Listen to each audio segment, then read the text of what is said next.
السلام عليكم، كيف راكم؟ نتمنى تكونوا بخير وما ناقصكم حتى خير. ايوا سيدي، القصه اولا التحقيق اللي غادي تتبعوا معايا هذا النهار اول مره غادي تسمعوا به. القصه اللي غادي نطرق ليها اليوم من غير انني غادي نشوف شكون فيكم غادي يعرف مول الفعل من الدقه الاولى، الا وانها فريمون الواحد كيخصو ياخذ منها العبره.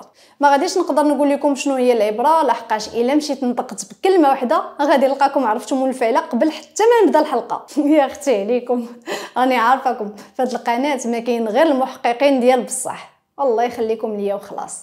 وهاد الكلمه راه ماشي تنقولها غير هكاك، بالعكس راه نتوما هما الخير والبركه. بالدعم ديالكم ليا، بلي لايك، بلي بارطاج، بالتعليقات الزوينه ديالكم، وحتى بالانتقاد البناء اللي من خلاله كنطور من المحتوى. يعني خلاصه القول، بلا المساعده ديالكم نتوما عمر شي يوتيوبر ما غادي يوصل شي مستوى. فاقل حاجه نقولها لكم شكرا على اي حاجه كديروها على قبلي. يلا سيادي، الا اول مره تشوف الحلقه ديالي ما تنساوش ديروا اشتراك في القناه، خذوا شي بلاصه ترونكيل، واجي نعاود لكم على الغيره وما دير.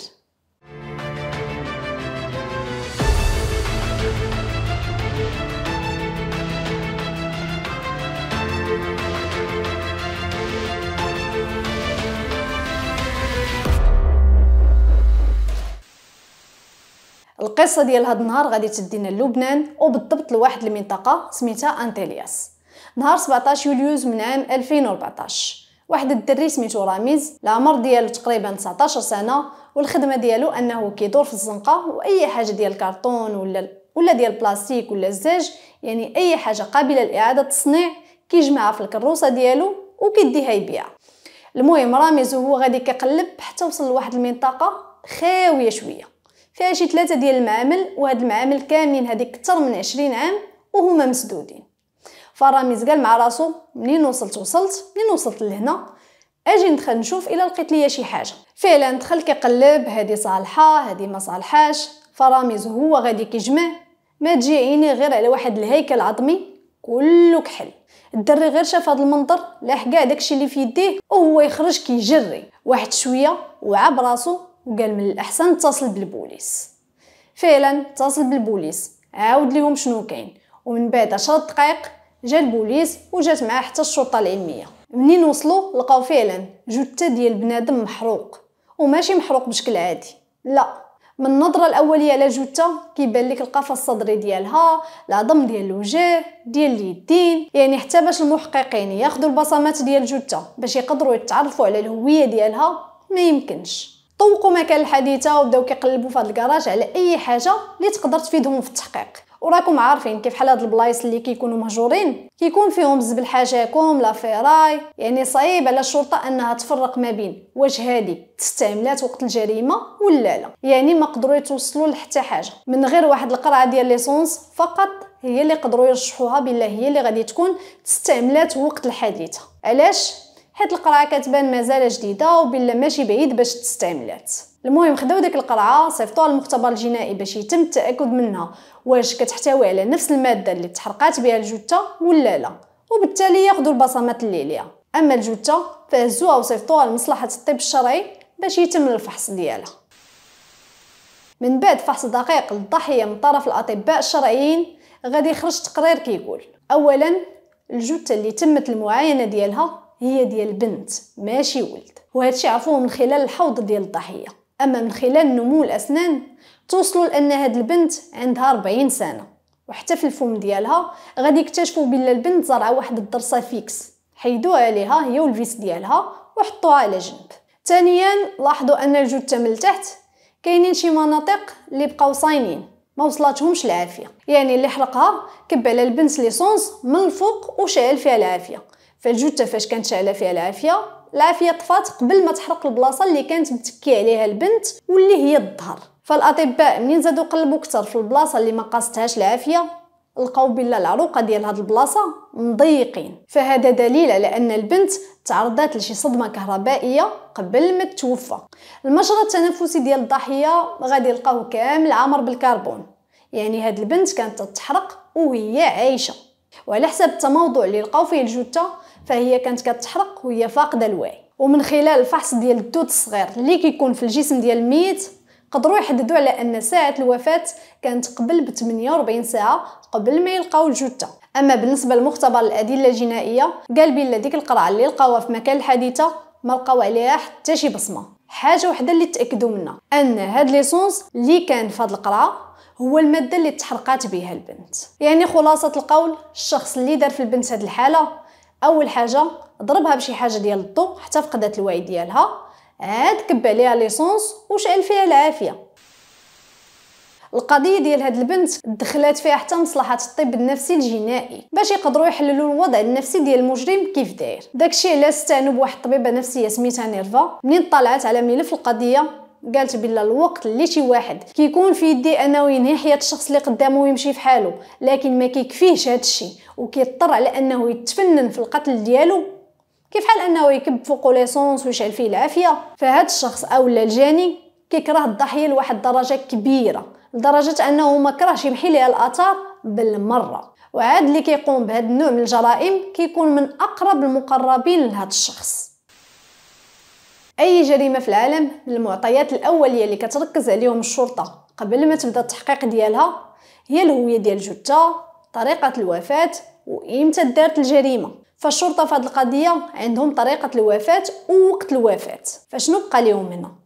بقات لهم غير الهويه ديال البنت اللي عارفين منها فقط ان عندها 40 سنه. فالبوليس منين توصل بالتقرير ديال الطبيبه قالوا واخ خلينا نركزوا على التعريف بالهويه ديال هاد البنت باش نتمكنوا من الوصول لاقرب المقربين ليها، وديك الساعه غادي نعرفوا شكون دار فيها هاد الحاله. فاول حاجه دارت الشرطه هنا مشات قلبات في سجلات المفقودين في اخر 48 ساعه يشوفوا ليكون شي واحد بلغ بالاختفاء ديال شي بنت عندها 40 سنه. فعلا قلبوا في مراكز الشرطه اللي كاينين في المدينه لكن ما لقاو والو. الشرطه هنا منين ما توصلت لحتى حاجه خدات واحد الطريق اخرى وقالت بما ان الطب النفسي قال بان هذا الشخص اللي دار في البنت هذه الحاله غادي يكون من اقرب المقربين ليها، يعني يقدر يكون راجلها ولا خطيبها، وبما انه حرقها بهذه الطريقه اكيد غادي يكون شي راجل اللي خايب في طبعه، يعني شي راجل اللي عنيف. داكشي علاش الشرطه قررت على انها تمشي لجمعيات محاربه العنف ضد المراه ويشوفوا معاهم الحالات اللي دازوا عندهم مؤخرا واللي في عمرهم 40 سنه، يحاولوا يشوفوا واش شي وحده فيهم مختفيه ولا شي حاجه. لكن منين قلبوا لقاو كاع هاد الحالات اللي دازوا عندهم عايشين في ديورهم وحتى وحده ما غابره. فالشرطه شنو غادي دير في هاد الحاله؟ عقلتوا على ديك الدرسه فيكس اللي لقاوها في الفم ديال السيده؟ الشرطه هنا خدات ديك الدرسه وصيفطوها للاخصائيين باش يعطيوهم عليها معلومات كتر، وفعلا من بعد وقت قصير خرج تقرير كيقول بلا هاد الدرسه تم الزراعه ديالها هذه تقريبا 15 سنه، حيت هاد الموديل ديال الدروس ما بقاش كيتستعمل دابا. هاد النوع كان كيتستورد شحال هادي من واحد الشركه سويديه، لكن دابا لا ما بقاش كيدخل. فالبوليس منين توصل بهاد المعلومه بدا كيقلب على شكون كان كيستورد هاد النوع ديال السنان هادي 15 عام وبالضبط من هاد الشركه السويديه. بقاو كيقلبوا حتى لقاو بلا فعلا كاين مستورد واحد فقط اللي كان كيدخل هاد النوع من السنان للبنان. مشاو عند هاد المستورد وسولوه شكون هما العيادات ديال الاسنان اللي كنتي كتبيع لهم هاد النوع من السنان قبل هادي ب 15 عام. هاد المستورد قال لهم كاينين 3 ديال العيادات، وحده في بيروت، وحده في جونيي، وحده في طرابلس. فالشرطه هنا قالت بما ان الجريمه وقعت في منطقه اللي قريبه من بيروت اجي نبداو بالعياده اللي كاينه في بيروت. فعلا مشاو لهاد العياده وطلبوا منهم يجبدوا ليهم كاع الدواسه ديال البنات اللي جاو عندهم هذه 15 سنه وداروا زراعه لهاد النوع من السنان. وبما ان البنت عندها 40 سنه طلبوا منهم يعطيوهم غير لي دوسي ديال البنات اللي كان في عمرهم ديك الوقت 25 سنه. بقاو الناس ديال العياده كيقلبوا حتى لقاو بلا فعلا هذه قبل ب 15 سنه زرعوا هاد النوع من السنان لواحد البنت سميتها حوريه، وحتى هي ديك الساعه كان في عمرها 25 سنه. البوليس خدا العنوان ديال هاد البنت اللي سميتها حوريه ومشاو للدار ديالها باش يزيدوا يتاكدوا واش نفس الشخص اللي كيبحثوا على الهويه ديالو ولا لا. فعلا منين مشاو للدار ديال البنت تلاقاو بالاخت ديالها اللي سميتها ليلى. منين سولوها على اختك فين هي قالت لهم بلا اختها هذه سيمانه وهي غابره. فين؟ الله اعلم. سولوها علاش ما بلغتيش بالاختفاء ديالها؟ قالت لهم عادي، اختي موالفه مره تغبر بهذه الطريقه. قالت لهم اصلا مؤخرا كانت حالتها النفسيه عيانه شويه، داكشي علاش منين غبرات قلت واقيلا مشات سافرات تبدل الجو ولا شي حاجه. منين سولوها باش عرفتيها سافرات يعني تقدر تكون كتبدل الجو غير هنا في المدينه، جاوباتهم بلا اختها من عوايده انها منين كتسافر كتخلي طوموبيلتها في الدار وكتشد الطياره. وبما انها مشات بلا ما تدي طوموبيلتها يعني غادي تكون شدات الطياره لشي بلاصه. في الاخير منين سولاتهم علاش هاد الاسئله كامله بلغوها بلا لقاو واحد الجثه، ومن خلال التحريات اللي داروا عندهم شك بان هاد الجثه يمكن تكون ديال اختك حوريه. داكشي علاش طلبوا ياخذوا منها عينه باش يديروا ليها تحليل ADN ويقارنوا مع الADN ديال البنت اللي لقاو. وفعلا من بعد هاد المقارنه توصلوا لان هاد البنت اللي لقاو هي نفسها حوريه الاخت ديال ليلى. البوليس من بعد ما توصل بهاد النتيجه رجع للدار ديال ليلى باش ياخذوا الافاده ديالها. ومن الاسئله اللي طرحوا عليها هي واش حوريه كان عندها شي مشكل مع شي واحد، واش عمرها شكات لك من شي واحد. قالت لهم ليلى حوريه واحد البنت اللي حدوديه في العلاقات ديالها، ماشي من النوع اللي كيشارك حياته الشخصيه بزاف مع الناس. حوريه كانت واحد البنت اللي مستقله بذاتها، عندها شركه تصميم خاصه بها، كتعشق الحريه وما كتبغي حتى شي واحد يتحكم فيها. وهذه قبل بواحد 10 سنين تلاقات بواحد السيد سميتو فريد عن طريق واحد صاحبتها سميتها سمر. فريد حتى هو عنده شركه خاصه وسمر هي المساعده الشخصيه ديالو. في الاول هاد الجوج كانت العلاقه ديالهم غير في حدود الخدمه، من بعد طورات هاد العلاقه لدرجه ان هذه 10 سنين وهما مع بعضياتهم، لكن مؤخرا طراو بيناتهم شي مشاكل وتفارقوا. داكشي علاش قلت لكم بلا مؤخرا حوريه كانت حالتها النفسيه ماشي حتى ليه. المحققين منين سالاو مع ليلى مشاو نيشان لعند فريد باش ياخذوا الافاده ديالو حتى هو، يشوفوا واش يقدروا يجبدوا منه شي معلومه اللي تفيدهم في القضيه ولا لا. المهم قال فريد في التصريحات ديالو بلا هذه قبل ب10 سنين واحد النهار كان جالس مع المساعده ديالو اللي سميتها سمر في واحد المطعم، جالسين كيتغداو. فديك الساعه حوريه كانت غير دايزه من حدا المطعم، منين شافتها سمر عيطات ليها تجلس معاهم شويه. فمن داك النهار فريد بغى حوريه وبدا كتقرب منها حتى ولات حتى هي كتبغيه. فمنين طورات علاقتهم فريد بغى يتزوج بحوريه ويستقر هو وياها، لكن حوريه رفضات هذا الطلب وفضلات على انها تبقى معاه غير هكا. والسبب هو انها ماشي من النوع اللي كيبغي الزواج الاولاد والمسؤوليه. فالسيد في الاول قال ماشي مشكل، وقال يمكن مع الوقت البنت تبدل الفكره ديالها. فبقى السيد صابر حتى لقى راسو وصل مع البنت ل10 سنين. داكشي علاش مؤخرا بدا كيضغط عليها باش توافق تزوج به.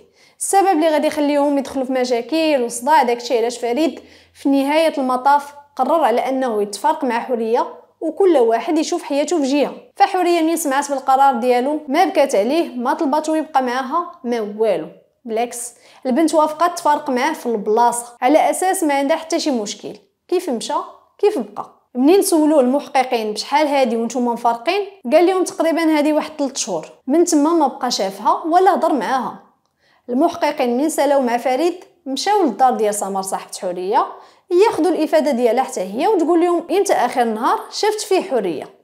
صرحات سمر المحققين بالله هي وحوريه صحابات من الروح لدرجه حوريه منين جات للبنان هي واختها باش يكملوا قرايتهم في الجامعه، سمر غير باش ما تفارقش مع حوريه حتى هي تسجلات في نفس الجامعه اللي كتقرا فيها صاحبتها. بالنسبه لحوريه واش عندها شي مشاكل ولا لا، قالت لهم سمر البنت راه من اطيب خلق الله، عمر ما كان عندها شي مشكل مع شي واحد، من غير السيد اللي كانت عندها معه علاقه كانت تفارقات هي وياه. داكشي علاش مؤخرا البنت كانت مبرزطه شويه. واخر مره شفتها كان غير في الويكاند اللي قبل، يعني قبل ب3 ايام قبل ما البوليس يلقى الجثه ديال البنت. المحققين منين تعرفوا على اقرب المقربين للحوريه واللي هما ليلى سمر وفريد قالوا اجي نطلبوا تقرير من شركه الاتصالات ديال كل واحد فيهم. فعلا من وصلوا التقارير لقاو المكالمات اللي عند ليلى مكالمات عاديه، كتهضر غير مع الناس ديال الخدمه ومع واحد السيد عنده معاه علاقه. واخر مره هضرات مع اختها كانت بنهار قبل ما توفى. التليفون ديال سمر كذلك مكالمات عاديه بين الخدمه والديها وحتى هاد صاحبتها حوريه. واخر مره هضرات معاها كان نهار الحادثه بالصباح. اما بالنسبه لفريد واللي هو السيد اللي كان كيبغيها وتفارق معاها، فهاد فريد من نهار تفارق مع حوريه وهو كيتصل بها وكيصيفط ليها لي ميساجات اللي كيحاول يعبر فيهم بالله كيبغيها وما يقدرش يعيش حياته بلا بيها. لكن مؤخرا السيد بدل طريقه الهضره ديالو وبدا كيهدد في حوريه بالله الا ما رجعتش ليه غادي يصفيها ليها وغادي ينهي ليها حياتها. فالبوليس غير توصل بهاد المعلومات صافي تاكدوا بلا السيد هو مول الفعله. ديك الساعه عتقلوه وفتحوا معاه تحقيق. المحققين منين بداو كيحقوا مع فريد مباشره وجهوا ليه تهمه القتل ديال حوريه، والدليل هو التهديدات اللي كنتي كتصيفط ليها. فريد منين شاف البوليس كيتهموه بدا كيبكي وكيحاول يقنع المحققين بلا هو كان كيقول ديك الهضره في الميساجات غير باش يخلعها، يعني غير هضره ديال واحد مجروح وصافي. قالوا لي واخ ممكن تقول لينا نهار 14 يوليوز بالليل فين كنتي؟ قال لهم كنت في الدار. عندك شي شواهد اثبات على هادشي اللي كتقول؟ لا. اذا انت هو مول الفعله. بداو كيضغطوا عليه بالاسئله باش يعترف ويقول الحقيقه، وتقول السيد ما نطق بحتى كلمه. المحققين منين ما خداو منه لا حق لا باطل خلاو عندهم في مركز الشرطه وقرروا على انهم خصهم يزيدوا بحثوا ويقلبوا على شي دليل اللي يقدر يواجهوه به. داكشي علاش خرجوا قرار بتفتيش الدار ديالو وطوموبيلته حتى هي. فعلا المحققين مشاو فتشوا الدار ديال السيد لكن ما توصلوا لحتى حاجه. الدار نقيه كتشعل. قلبوا بالاشعه لا يكون شي اثار ديال الدم ولا شي حاجه، والو. حاجه وحده اللي لقاو في البيت ديالو واحد الصندوق صغير. هاد الصندوق فيه شي حوايج وشي تصاور ديال حوريه. اما بالنسبه للطوموبيل منين قلبوها ما لقاو فيها والو، لكن لاحظوا بلا حتى هي نقيه بلا قياس. الطوموبيل كتبان يلا خارجه من لافاج، نقيه لا من على برا ولا من الداخل. فهاد الشيء غادي يخلي المحققين يزيدوا يشكوا بلا فريد من مورا هاد النقا كامل اللي عنده في الدار وفي الطوموبيل راه يمكن باغي يخبي شي حاجه. فمنين عاودوا فتحوا معاه تحقيق اول حاجه واجهوه بها بشنو كيديروا عندك الحوايج ديال البنت في بيتك. قال لهم عادي، البنت منين كنت انا وياها في علاقه كانت مره كتجي تجلس معايا في الدار، يعني عادي يبقاو حوايجها عندي. اما منين سولوا علاش غاسل الطوموبيل ديالك، يعني بهذا المعنى واش كتحاول تمحي الاثار ديال الجريمه اللي ارتكبتي؟ قال لهم فريد بالله هو اصلا عزيز عليه النقا. مؤخرا كان غادي في الطريق وهو يقتل واحد الكلب، داكشي علاش دا الطوموبيل لافاج، واصلا هو ديجا عنده الوسواس ديال النقا. وعطاهم دليل بالله حتى دارو راه منين دخلوا ليها غادي يكونوا لاحظوا شحال هي نقيه. المهم هاد الهضره ما دخلاتش للراس ديال المحققين.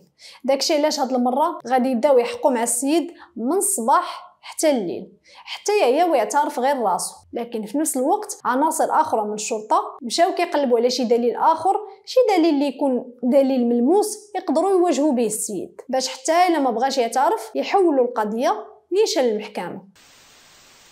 فالمحققين هنا بما ان تقرير شركه الاتصال حتى ديال حوريه ما وصلهم لحتى حاجه، قالوا اجي نقلبوا في التحركات البنكيه ديالها ونشوفوا شنو اخر بلاصه كانت فيها نهار 14 يوليوز، يعني النهار اللي قدروا الاطباء الشرعيين على انه هو النهار ديال الوفاه ديالها. فعلا من جابوا تقرير من البنكه غادي يشوفوا في التقرير بلا حوريه اخر مره استعملت لاكارت ديالها كان في واحد المحل. فهما من قلبوا على العنوان ديال هذا المحل لقاو بلا هذا المحل عباره على قهوه صغيره. لكن الملاحظه المهمه هنا هو ان العنوان ديال هذا المحل جا في نفس الحي اللي كتكون فيه سمر صاحبه حوريه. المحققين منين مشاو لهاد القهوه وطلبوا كاع تسجيلات الكاميرا ديال داك النهار، فشنو غادي يلقاو هنا؟ غادي يلقاو بلا حوريه داك النهار خدات 2 كيسان ديال القهوه، خلصاتهم وخرجات. فهي منين كانت خارجه من القهوه كانت خارجه وكتضحك، مشات لطوموبيلتها، الكاس الاول ديال القهوه مداتو من الشرج من شي شخص كان معاها في الطوموبيل، والكاس الثاني بقات شاده في يديها. من بعد ركبات وزادت في حالها. شكون هذا الشخص اللي كان معاها في الطوموبيل ما قدروش يعرفوه. المحققين من خلال الكاميرات ديال واحد الدهيبي كان قريب من هاد القهوه منين حاولوا يعرفوا شكون كان راكب مع حوريه داك النهار ما قدروش، حيت البلاصه اللي حطات فيها حوريه الطوموبيل قبل ما تدخل القهوه كانت بلاصه مضرقه شويه. هاد التسجيلات غادي يخلي المحققين يمشيو نيشان للدار ديال سمر ويسولوها على نهار 14 يوليوز واش تلاقيتي بحوريه ولا لا. فمنين سولوها قالت لهم لا، اخر مره شفتها كانت في الويكاند، من تما ما بقيتش شفتها. اما نهار 14 يوليوز كنت هضرت معاها غير في الصباح، كانت عيطات تسول فيا حيت كنت مريضه. والا بغيتو تاكدوا راني كنت ديجا خديت داك النهار من الخدمه بسبب انني كنت عيانه شويه، فداك النهار دوزتو غير في الدار بوحديتي، ما كان معايا حتى شي واحد. الشرطه هنا واخا كاك ما تاقوش بها، بقاو كيسولوا راسهم سمر علاش نكرات بلا شافت صاحبتها داك النهار، وشنو اصلا جات حوريه دير هنا الا ما كانتش غادي تجي تشوف صاحبتها. فهاد الشك غادي يخلي الشرطه تخرج امر بتفتيش الدار ديال سمر وحتى الطوموبيل ديالها. من خلال تفتيش الدار ديال سمر المحققين غادي يلقاو عندها في الدار ديالها واحد البيستولي للصاعق الكهربائي، يعني بيستولي اللي كيضرب بالضوء. منين سولوها هذا شنو كيدير عندك هنا قالت لهم انا ساكنه بوحدي، شريت هذا البيستولي وحطيته عندي في الدار باش هكذا الا مشى شي واحد شي نهار دخل عليا نلقى باش ندافع على راسي، يعني عادي. اما بالنسبه للسياره ديالها منين نقلبوها حتى هي ما لقاو فيها والو. لكن المحققين هنا غادي يلاحظوا بلا الغادياتور ديال الطوموبيل عامر حشرات، كيف حال السيده كانت مؤخرا شاده الطريق لشي بلاصه. داكشي علاش عيطوا على المختصين حيدوا الغادياتور ديال الطوموبيل وصيفطوا لمختبر الادله الجنائيه باش يشوفوا الحشرات اللي فيه لاين منطقه كتنتمي. فعلا من بعد يومين خرج تقرير كيقول بلا الغادياتور ديال الطوموبيل لقاو فيه بزاف الانواع ديال الحشرات، لكن من بين هاد الحشرات كاينين جوج حشرات اللي غالبا كتلقاها غير في منطقه انتلياس. وعلى حسب الخبراء قالوا بلا هاد الطوموبيل ماشي بعيد باش مشات لهاد المنطقه. المحققين من بعد هاد التقرير بدات كتزيد عندهم نسبه الشك بلا سمر تقدر تكون هي مولات الفعله، الشيء اللي غادي يخليهم يعتقلوها ويحقوا معاها. فاول حاجه واجهوها بدليل الحشرات اللي لقاو في الطوموبيل ديالها اللي كتدل على انها مشات لمنطقه انتلياس غير مؤخرا، يعني البلاصه فين تلقات الجثه. وثاني حاجه الشخص اللي كان مع حوريه داك النهار حدا المحل ديال القهوه اكيد غادي تكون هي، يعني سمر. فبطبيعه الحال البنت في الاول بقات كتبكي وكتقول بالله هي ما عندها حتى شي علاقه. حاولوا معها ضغطوا عليها بالاسئله لكن البنت والو، ضرباها بنكره. المحققين من شافوها ما بغاش تعترف خلاوها عندهم في المركز وبداو كيديروا ليها كيف حال اللي داروا الفريد، كل نهار يحقوا معاها من الصباح حتى العشيه. لكن في نفس الوقت فرقه اخرى مشات كتقلب في الكاميرات المراقبه اللي كاينين ما بين بيروت وانتلياس يشوفوا الى الطوموبيل ديال سمر داز داك النهار ولا لا. وفعلا منين قلبوا لقاو الطوموبيل ديال سمر داك النهار شدات الطريق بالليل وما رجعات حتى داز واحد 3 ديال السوايع. فهما منين توصلوا بهذا الدليل مشاو واجهوها به، لكن واخا هكاك ما بغاتش تعترف. وعلى حسب ما قالوا المحققين ان هاد البنت واخا دباتهم في التحقيق، يعني دباتهم ديال بصح، الا وانها في الاخير اعترفت وعاودت السيناريو الحقيقي ديال القصه من الاول حتى الاخر. ايوا سيدي الحكايه وما فيها هي ان حوريه وسمر منين تخرجوا من الجامعه بقاو كيقلبوا على الخدمه لكن ما لقاوش. فحوريه قررت انها تمشي تسافر عند والديها وتشوف معهم الا بغاو يساعدوها بواحد القدر من الفلوس باش دير المشروع ديالها في بيروت. ففي هاد الوقيته اللي كانت فيها حوريه مسافره سمر لقات خدمه عند هاد السيد اللي سميتو فريد. خدمات عنده كمساعده شخصيه ديالو واستقرات في واحد الدار بوحديتها. فعلا حوريه رجعت لبيروت فتحت الشركه ديالها وقالت لسمر خرجي من ديك الخدمه واجي خدمي معايا. سمر في هاد اللحظه رفضات على اساس هي حاليا مرتاحه في خدمتها، يعني ما كاينلاش تبدلها. لكن في الحقيقه سمر ما بغاش تخرج من الخدمه حيت كان المشغل ديالها كيعجبها. من نهار خدمات عند فريد وهي كتحاول تقرب منه، وبما انها هي المساعده ديالو فاي خطوه كيديرها فريد كتكون معاه فيها. يديبلاصاو بجوج، يحضروا الاجتماعات بجوج، المسائل ديال الشركه يناقشوها بجوج، وحتى لو وصل عليهم وقت الغداء على برا كيمشيو لشي مطعم وكيتغداو بجوج. يعني اغلب الاوقات في النهار كدوزهم سمر غير مع المدير ديالها. فهاد السبب غادي يخلي سمر تولي كتبغي فريد بلا قياس، واخا هي متاكده انه ما عمرو ما شاف فيها بشي نظره اعجاب ولا شي حاجه. هي متاكده من انه كيتعامل معاها على انها المساعده الشخصيه ديالو لا غير. فهي منين كتبغي تفتح مع الموضوع كتخاف من رد الفعل ديالو وكترجع للور، حتى لواحد النهار وهي تقرر صافي غادي تعرض عليه شي مطعم زوين، وفي وسط الهضره غادي تستغل الفرصه وتصارح السيد بالمشاعر ديالها. لكن من الزهر ديال سمر داك النهار اللي خارجه فيه هي والسيد يتغداو فهما باقي حتى ما طلبوا الماكله ديالهم ما غادي يبان ليها غير صاحبتها حوريه دايزه من قدام الريستو. سمر غير شافتها عيطات ليها وسلمات عليها، ومن الصواب قدمتها المدير ديالها فريد بالله هذه حوريه صديقه الطفوله ديالي، حوريه هذا المدير ديالي سميتو فريد. ففريد حتى هو من الصواب عرض على حوريه تجلس معاهم تغدى. فعلا حوريه وافقات وجلسات، لكن في وسط الجلسه سمر بدات كتلاحظ بلا الطريقه اللي كيهضروا بها فريد وحوريه تقول كيعرفوا بعضياتهم من شحال هادي. مره يهضروا على الخدمه، مره على لي زوبجيكتيف ديال كل واحد فيهم، وسمر غا جالسه وكتشوف فيهم. فمنين سالاو الغدا صافي كل واحد مشى لخدمته. فالفرصه اللي كانت عند سمر باش تصارح المدير ديالها بلا كتبغيه مشات. قالت ماشي مشكل غادي تصبر شويه وتعاود تعرض عليه لشي غدا اخر. لكن من زهرها وقع ما لم يكن في الحسبان. النهار الثاني من بعد داك الغدا فريد غادي يجي لعند سمر وغادي يقول لها سمر اتصلي بصاحبتك حوريه الا كانت مساليه نمشيو نتغداو مجموعين، ومن هانيت نهضروا شويه، ما تعرف نقدروا نديروا شي تعامل ما بين الشركات بجوج. سمر ما عجبهاش الحال، لكن ما عندها ما دير، هذاك المدير ديالها وخصها دير داكشي اللي قال ليها. اتصلت بصاحبتها حوريه علمتها بشنو كاين، فعلا هاد الاخيره وافقات وطلقت تغدى هي وياهم. ايوا نفس الحاجه، فريد وحوريه يهضروا ويضحكوا وسمر جالسه كتفرج فيهم. المهم هاد جوج تبادلوا النوامر، ومن داك النهار ولاو في تواصل مع بعضياتهم اش 24، حتى لواحد النهار فين سمر كتفاجئ من صاحبتها كتجي عندها وكتقول لها بلا فريد كيعجبني وبلا حاسه حتى انا كنعجبو. سمر في هاد اللحظه هزات الدقه وسكتات. اصلا هي عمرها ما قالت لصاحبتها راني حاطه عيني على المدير ديالي ولا شي حاجه، واخا هادي جاتني في شكل صاحبتك من الروح والروح وما تقوليش لي راه حاطه عينيك على المدير، هادي هي اللي عمرها ما تكون. صاحبتك من نهار كتلاقاي نتيا وياها كتولي كتعرف عليك الشاده والفاده. العشاء اللي تعشيتيه السيمانه اللي فاتت كتكون عاقله لك عليه. هي حاجه وحده اللي كتغفل عليها، هي ديك الخطبه اللي كتجيك على غفله مسكينه، كتكون ما رداتش البال وصافي. بغيت نضحك معكم وصافي، نخرجوا شويه من الاجواء التحقيقات. يلا نرجعوا للقصه. ايوا من بعد واحد الفتره قصيره فريد وحوريه ولاو فعلا في علاقه غراميه مع بعضياتهم. سمر في هذا الوقت كانت مقهوره ديال بصح، لكن مع ذلك بقات مخبيه داكشي اللي في قلبها، ما قالت حتى حاجه لا لفريد ولا لصاحبتها. واللي كثر من هذا الشيء كان خاصها كل مره تبزز على راسها تجلس تسمع الحوريه وهي كتعاود ليها على فريد. شحال غزال يا اختي، شحال ظريف، جاب لي هادي، شرا لي هادي، فشنو غادي دير؟ صافي عفطات على قلبها وتقبلت العلاقه ديالهم. لكن الحب ديالها لفريد ما وقفش هنا. كل ما كدوز الايام كل ما سمر كتعلق بفريد كتر وكتر. لكن من بعد 10 سنين جا النهار اللي فين قررت حوريه هي وفريد يتفارقوا. سمر في هذا الوقت لقات هذه هي الفرصه بالنسبه ليها. داكشي علاش بدات عاوتاني كتقرب من فريد.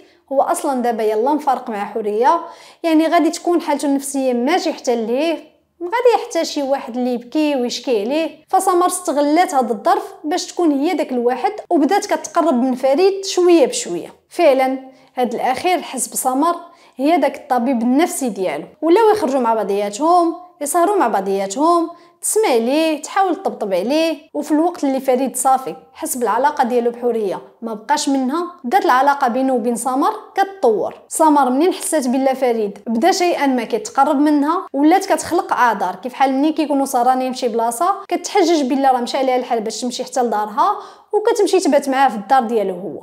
سمر واخا كانت كدير هادشي كامل كانت متاكده بلا فريد مازال كيبغي حوريه. واللي كان خلعها اكثر هو ان حوريه الا مشات حتى غير شارت بصبعها لفريد غادي يمشي عندها كيجري. داكشي علاش سمر قررت على انها الا بغات تحافظ على فريد خصها تحمل منه.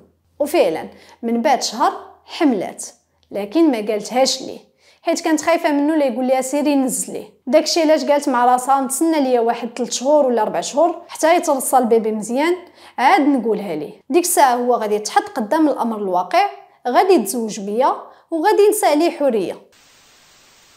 لكن الخطه اللي دارت سمر ما كملتش ليها، لانه من بعد واحد المده قصيره حوريه اتصلت بسمر وبدات كتسولها على فريد، كيف داير، فين شادها، واش مازال كيهضر عليا. سمر هنا حاولت تبين ليها بلا السيد راه نساها ويمكن راه بدا في علاقه جديده هكذا باش حتى هي تنساه. لكن هادشي ما فاد سمر بوالو، حيت نهار 14 يوليوز في الصباح حوريه غادي تتصل بسمر وغادي تقول لها بغيت نطلقك قبل ما تمشي للخدمه. علاش؟ بغيت نهضر معاك في واحد الموضوع. قالت لها سمر واخا. فعلا جات حوريه للدار ديال سمر، هزات الطوموبيل ديالها، دازو خداو واحد 2 قهوات ومشاو لواحد البارك. منين وقفوا الطوموبيل بدات حوريه كتقول سمر بالله هي كتبغي فريد وما تقدرش تعيش بلا بيه. داكشي علاش قررت انها صافي غادي ترجع ليه، تزوج بيه وتعيش هي وياه كيف ما بغى، غير المهم ما تبقاش بعيده عليه هكذا. سمر في هاد اللحظه تصدمات لكن ما بيناتش. بدات كتنصح في حوريه بلا السيد واقيلا دار شي علاقه جديده، انت عندك كبرياء، كرامتك ما تسمحش ليك، ما يمكنش لك انت اللي تمشي تقولي ليه رجعوا. يعني كتحاول على قدر الامكان انها تبدل ليه هذاك القرار ديالها. لكن حوريه والو اللي في راسها في راسها. قالت لها انا وفريد 10 سنين ديال العشره، يعني هذه اللي غادي تكون معاه دابا غيكون دايره غير باش ينساني شويه صافي. يعني هي متاكده الا قالت ليه راه موافقه نتزوج بك كلشي غادي يرجع كيف ما كان. داكشي علاش حوريه قررت داك النهار تمشي هي وسمر للشركه ديال فريد وديرها ليه مفاجاه. في هذه اللحظه سمر حاولت تمنع حوريه باش ما تمشيش للشركه. قالت لها اول حاجه السيد عنده بزاف الخدمه هذا النهار، يعني ما غاديش يكون مسالي وانتي غادي غير تحرجي وصافي. قالت لها خلي حتى الليل، قادي حالتك، لبسي شي كسيبه زوينه وسيري عنده للدار. صافي اتفقوا على هادشي بسلامه بسلامه وتفارقوا الصحابات. سمر في هذا الوقت حست بالضغط وكان خصها تلقى شي حل قبل ما يوصل الليل وكل شيء تضرب ليها في الزيرو. ففي نفس النهار سمر اتصلت بالشركه وقالت لهم بلا ما جاياش اليوم على اساس انها راه مريضه. مشات شرات داك البيستولي ديال الضو وشرات معاه حتى واحد القرعه ديال ليسونس. منين وصل الليل هزات طوموبيلتها ومشات للدار ديال حوريه. ما اتصلت بها ما والو، مشات قدام دارها وبقات كتسناها تخرج حيت كانت عارفه من هنا لواحد الساعه ولا ساعتين حوريه غادي تخرج باش تمشي لعند فريد. وفعلا من بعد نص ساعه فقط حوريه خرجت من الدار لابسها ومقاده دايره الميكاب ديالها. فهي غير خرجت من دارها لقات صاحبتها كتسنى فيها. سلام سلام، امالك شنو جايه ديري هنا؟ قالت ليها سمر ركبي، بغيت نهضر معاك في واحد الموضوع ضروري ما خصك تعرفيه. حوريه رفضات، البنت ما مسالياش خصها تمشي عند فريد. لكن سمر علماتها بلا فريد مازال مساله واحد الاجتماع، من هنا لساعه عاد غادي يسالي. قالت لها ركبي نهضر معاك شويه ومن بعد نوصلك حتى لدارو. فعلا حوريه ركبات مع البنت. ايوا سمر شدات الطريق وفين ما تسولها حوريه شنو كاين كتقول لها غير تسناي نوصلوا لواحد البلاصه ونعاود ليك. ايوا سمر شدات الطريق حتى قربت تدخل لانتلياس. فهي منين دات حوريه كتبرز طاب قولي لي شنو كاين، قالت لها سمر هي صراحه فريد داير لك واحد المفاجاه، علمني باش نديك لواحد البلاصه ولكن ما نقول لك حتى حاجه. قالت لها هانتي عندك تمشي تفرطيني قدامه، ديري براسك ما في خبارك والو. حوريه طاقت بها وفرحات، خصوصا منين عرفات سمر شاده الطريق ديال منطقه انتلياس، منطقه زوينه فيها فيلا جا في بلايص زوينين، يعني اقتنعت بلا فريد غادي يكون داير لها شي مفاجاه زوينه. لكن منين سمر وقفات قدام واحد المصنع مهجور حوريه ما فهمت والو. هذه هي البلاصه اللي جايين ليها؟ جاوبتها سمر غير صبري، هانتي غادي تشوفي فريد داير لك واحد المفاجاه ما تطيحش لك على البال. طلبات منها تنزل من الطوموبيل وتمشي معاها. فعلا حوريه نزلات وبقات غاده مع سمر، وغير حوريه عطات لسمر بالظهر. هاد الاخيره كانت موجده داك البيستولي في يديها، ضرباتها بالضو حتى البنت فقدت الوعي ديالها. من بعد سمر بقات كتجر في البنت، دخلاتها لواحد الكراج كاين في داك المصنع، خدات ديك القرعه ديال ليسونس كباتها على حوريه وشعلت فيها العافيه. من بعد مسحت البصمات ديالها من على القرعه لا حتى حدا البنت وهربات في حالها. المحققين منين سولوا سمر منين كتعرفي بلا هاد المنطقه اللي في انتلياس ما كيسكنها حد وبلا فيها مصانع مهجوره، قالت لهم بلا عندها واحد صاحبتها ساكنه نيت في هاد المنطقه. فهي منين كتجي عندها في الصباح كيكونوا كيخرجوا بلي بيسيكليت كيديروا الرياضه وداك الشيء، وكانوا شحال من مره دازوا من هاد البلاصه. داك الشيء علاش في الوقت اللي بغات تنفذ الجريمه ديالها ما جات في بالها غير هاد البلاصه. ايوا من بعد الاعترافات الكامله ديال سمر ومن بعد تمثيل الجريمه تمت المحاكمه ديالها بالسجن المؤبد، ولحد الان بسنه 2023 سمر ما زال في الحبس. بالنسبه لشنو وقع للبيبي ديال سمر ما عنديش شي معلومه، لكن اكيد غادي تكون من بعد ما ولداتو غادي تكون سلماتو للاب ديالو. ايوا سيادي هذه هي القصه ديال هذا النهار. كيف العاده انا نتسنى التعليقات ديالكم، نشوفكم في الحلقه الماجيه ان شاء الله. بسلامه.